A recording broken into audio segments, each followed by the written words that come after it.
I think, I'm not mistaken, I think I wound up last week encouraging everyone to check in on the Ken Burns documentary on Muhammad Ali. And if you haven't watched it, I would encourage you to do so. Norman Mailer is quoted in the documentary as having said that Ali really represents the spirit of the last century.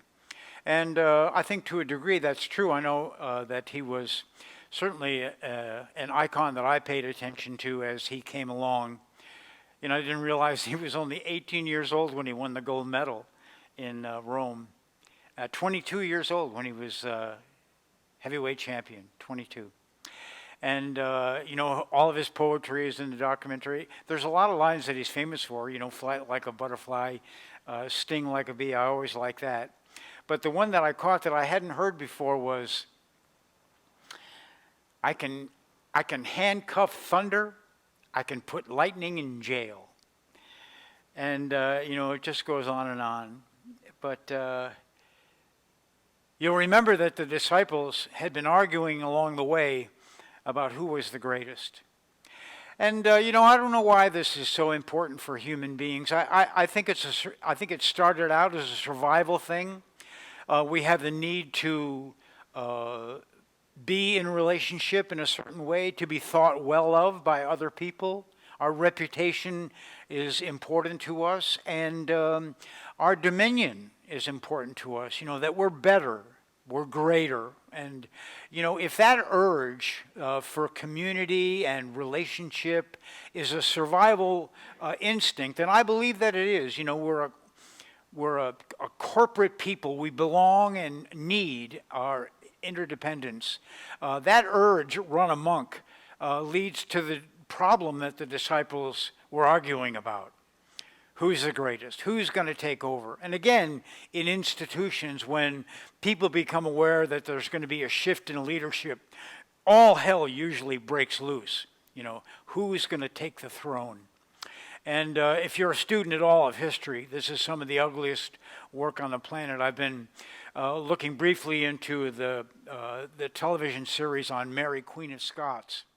And, you know, being a monarch during the Reformation as a Catholic queen, you know, appealing to Rome for money to fight the Protestants in England. I mean, you know, it's a dirty business.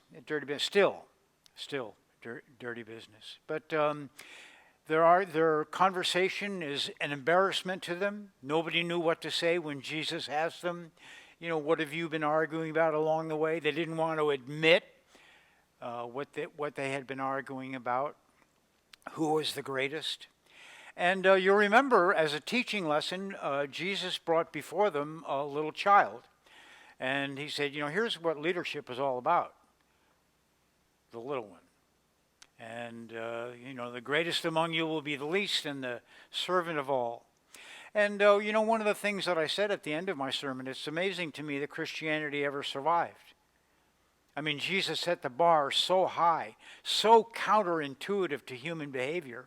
It's a wonder that it made it beyond the crucifixion. I wonder why. I wonder why.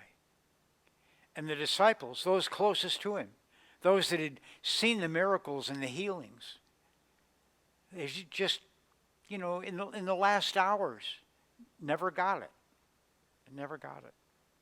So the lectionary, you know, because we have to, you know, serve up the gospel in short snippets, quite often it gets divided in ways that makes it makes you miss the context from one to another. But if you could imagine, Jesus still has that little baby in his hands. This conversation about being the greatest is going to continue. And as you'll see, the stakes will get considerably higher. So without further ado, I'd like to read the continuing story of Jesus and his disciples in Capernaum. John said to Jesus, "Teacher, we saw someone casting out demons in your name, and we tried to stop him because he was not following us." But Jesus said, "Do not stop him, for no one who does a deed of power in my name will be soon afterward, to speak evil of me. Whoever is not against us is for us. For truly I tell you, whoever gives you so much as a cup of water to drink, because you bear the name of Christ, will by no means lose the reward. If any of you put a stumbling block before one of these little ones who believe in me, it would be better for you if a great millstone were hung around your neck and you were thrown into the sea. If your hand causes you to stumble, cut it off. It is better for you to enter life maimed than to have two hands and go to hell, to the unquenchable fire. And if your foot causes you to stumble, cut it off. It is better for you to enter life lame than to have 2 feet and to be thrown into hell. And if your eye causes you to stumble, tear it out. It is better for you to enter the kingdom of God with 1 eye than to have 2 eyes and to be thrown into hell, where their worm never dies and the fire is never quenched. For everyone will be salted with fire. Salt is good. But if salt has lost its saltiness, how can you season it? Have salt in yourselves and be at peace with one another. Unfortunately, that is the gospel of the Lord. Yeah, praise to you, Lord Christ.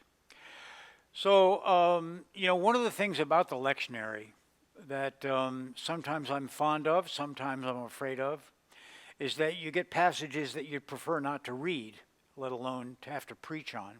And this is one of them. You're talking about, pretty graphic metaphors here.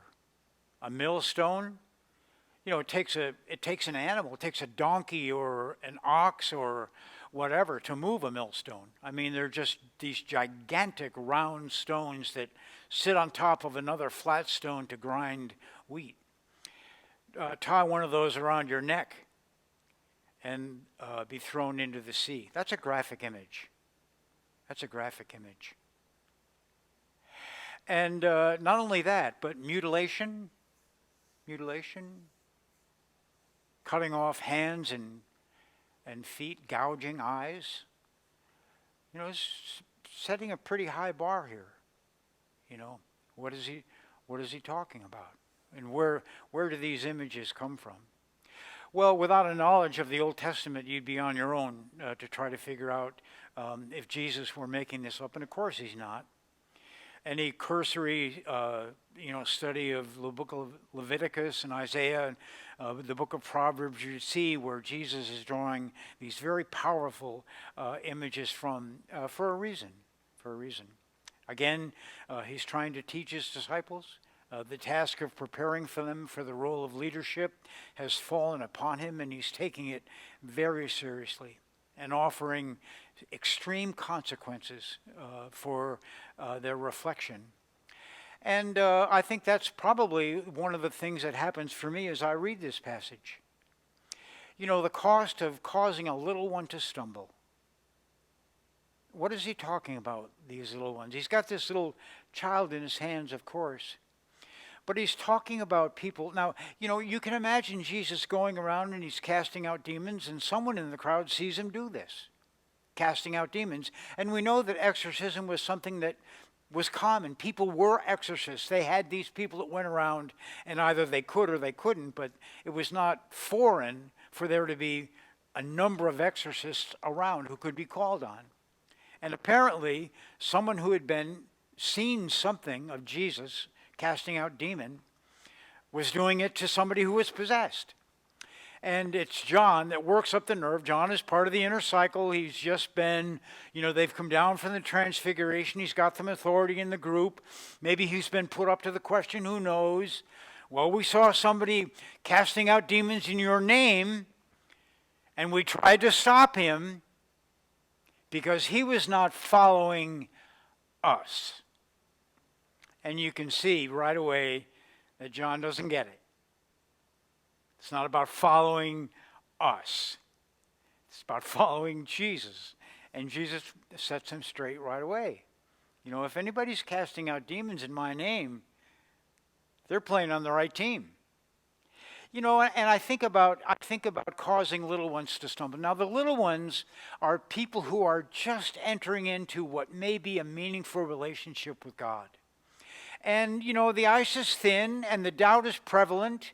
And there's questions about, do I leave what I'm accustomed to, Judaism, Hellenism, whatever, to make this gap? I'm just, testing the waters. I'm looking to see how it's going to be and all that. And they're fragile. They're fragile. And stumbling block is not just, a little thing. A stumbling block is a major impediment. I think sometimes when I think about our own tradition, I think about how the headlines that I've seen that have really set me back. Episcopal Church arguing again over the ordination of same-sex preference people. And I look at that in the New York Times and I think, is that all that's going to draw headlines? All of you remember in the 70s, will the Episcopal Church ordain women? You talk about an embarrassing question, to me, but these were real issues. These are real issues. And not only that, but the way that we look down on other traditions, other Christian traditions. When you talk about Mary Queen of Scots appealing to Rome for money and troops to fight the Protestant in England, if you were a fledgling Christian, is this what we're about, really? Let's see how many of the other we can kill. Is that bringing us closer to the kingdom? And really you can look at the history of Christianity and say, it's amazing that ever looked at the history of the faith and said, oh, I want to be one of them. Where is the example of the Sermon on the Mount? Where's blessed are the meek? Where are the peacemakers? You just look at, and these are real stumbling blocks. Real stumbling blocks, and the number is only increasing. And I think I think the question is, well, have I been a stumbling block? Have I put something in the way of a person's faith and relationship to the kingdom? Have I interfered somehow with the transmission of God's love to someone who needs it? One of the really embarrassing things and realities that I came across when I began looking into Alcoholics Anonymous was the fact that the alcoholic found no home in the church. No, if you can't stop drinking, you don't belong here. You're just a sinner, no moral fiber, you don't belong. And the church was very clear about that message. And that's why the language is very careful around God, the God of our understanding. Make sure that it's not the Christian God or the Jewish God or the Muslim God. It's just the God of your understanding. And people sometimes that are so vulnerable and so frail, the ones most in need of a loving word, are the last ones to get it. Systemic racism, institutional racism. The least among us and the most looked down upon.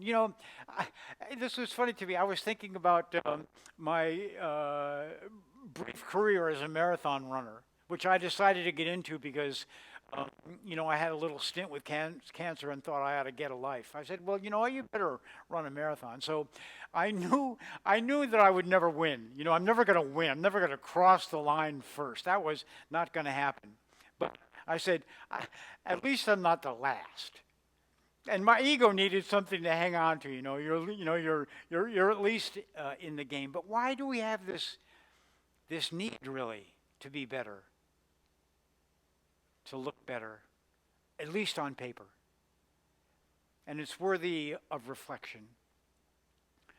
And Jesus goes on, and now the message becomes very stern. If you put a stumbling block, it'll be like a millstone. Be better for you.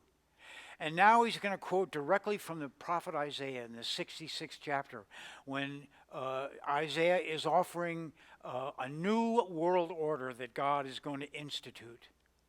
And he said, there will be people that receive it, but there will be those that won't. And here's what will happen to those that don't.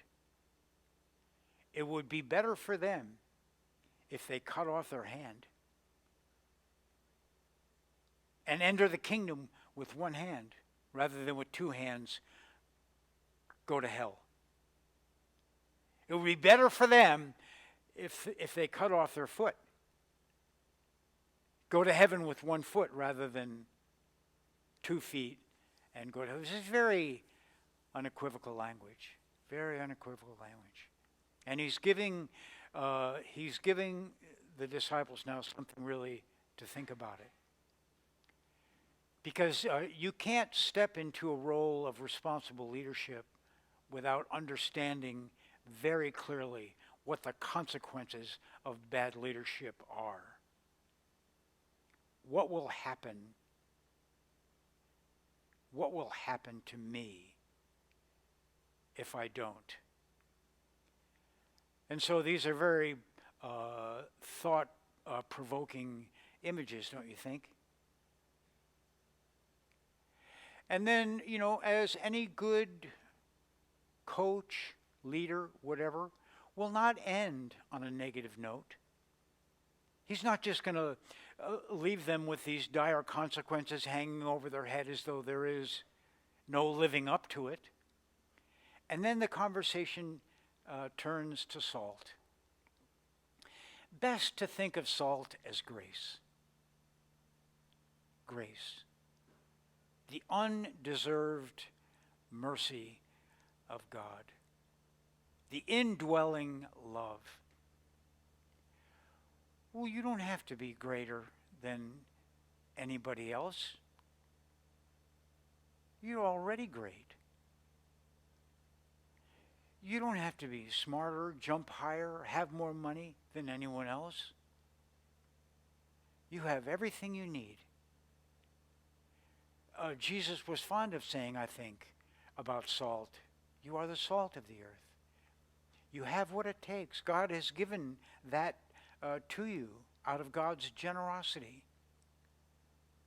So don't be arguing. Please don't be arguing. And don't be setting stumbling blocks. Just manifest the love that's in your heart. Be at peace with one another. James says it so clearly. Confess to one another and love one another. It's not that hard, but it's easy to say that it's not that hard. Personal transformation, spiritual growth, some of the hardest work on the planet. The kingdom of God is within you. It's the experience of it and the manifesting of it where it's best to roll up your sleeves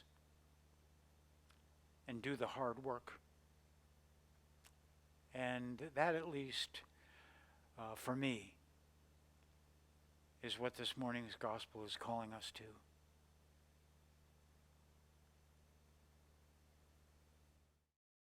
Contributions to St. Luke's Episcopal Church help to make the digital ministry and other outreach within the community possible. If it is in your heart to make a donation, St. Luke's secure PayPal link, as well as the church's mailing information, may be found in the description of this video. Thank you.